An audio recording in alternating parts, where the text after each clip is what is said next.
So scientists discovered mid-ocean ridges after World War II. Scientists started to use sonar, which are sound waves, to measure ocean depths, and they used this to map the ocean floor. They discovered underwater mountain chains called mid-ocean, as in middle of the ocean ridges, in the middle of all of Earth's oceans. If you look at the big map here, it's showing the surface of the Earth with all of the water gone. So all the ocean water is missing. If you see the yellow are the land masses, the continents, but then the blue is the ocean crust. And notice these dark stripes or bands in the middle of our oceans. These are mid-ocean ridges. The discovery of these mid-ocean ridges led scientists to start think about how those mountains could have formed in the middle of the ocean, and it led scientists to an idea to explain Wegener's idea of continental drift called seafloor spreading. Seafloor spreading is, very simply put, the sea floor, the bottom of the ocean, spreading apart, and it's driven by convection currents happening in the mantle.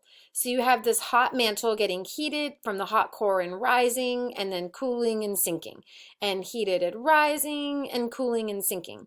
And it makes this conveyor belt, kind of like the thing you put your groceries on at H-E-B or luggage at the airport. And if this conveyor belt is moving, whatever's on top of it, like Earth's crust, our tectonic plates, those will move also.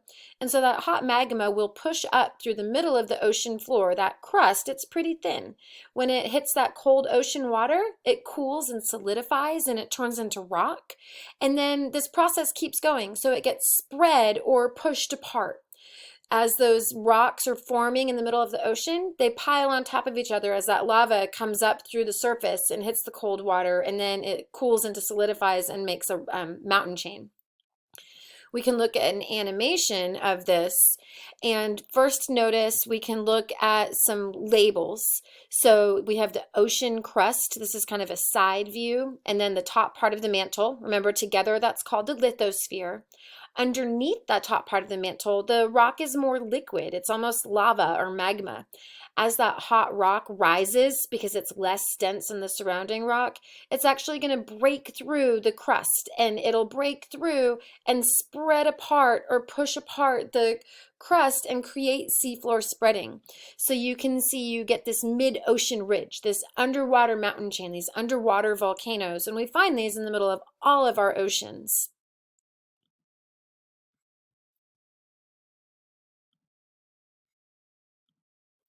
You're going to make sure that you get this diagram copied into your notebook, or feel free to print it out and put it in your notebook. But take a minute and look at the features that we see when we look at seafloor spreading. So we're looking at a cross section of the crust, so the outer layer of the earth and a little bit of the upper mantle. And we have convection currents shown by these red arrows in the mantle. The convection currents show that the seafloor is being spread apart. You have that hot mantle, that molten lava or magma pushing up through the crust, and it pushes up. When it hits that cold water, it turns into solid rock. It makes that underwater volcano chain, that mid-ocean mountain chain or mid-ocean ridge. This is where we have new or young rocks found in the ocean. But you keep having that mantle punch through, and it keeps spreading apart the sea floor, as shown by these blue arrows. So the rock that was formed here gets spread and pushed to the edge of the ocean floor. And so you find rocks get older as they get closer to the edge of the ocean or closer to continents. Next week, we'll learn what happens when those things collide at that plate boundary. But for now, we're focusing on the fact that we have these convection currents, these things that are moving the plates on top of them. This is a map that's showing ages of rocks across the globe. And take a minute to kind of understand the picture and what it's showing you. The gray is representing land masses, so our continents.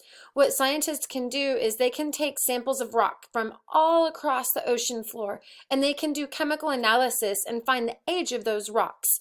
And what they found is the age of the rock is different dependent on where you find it in the ocean. So first I want you to think about what color would represent the youngest rocks in this diagram. Remember, rock is formed at those mid-ocean ridges in the middle of the oceans. So the youngest rocks are going to be red.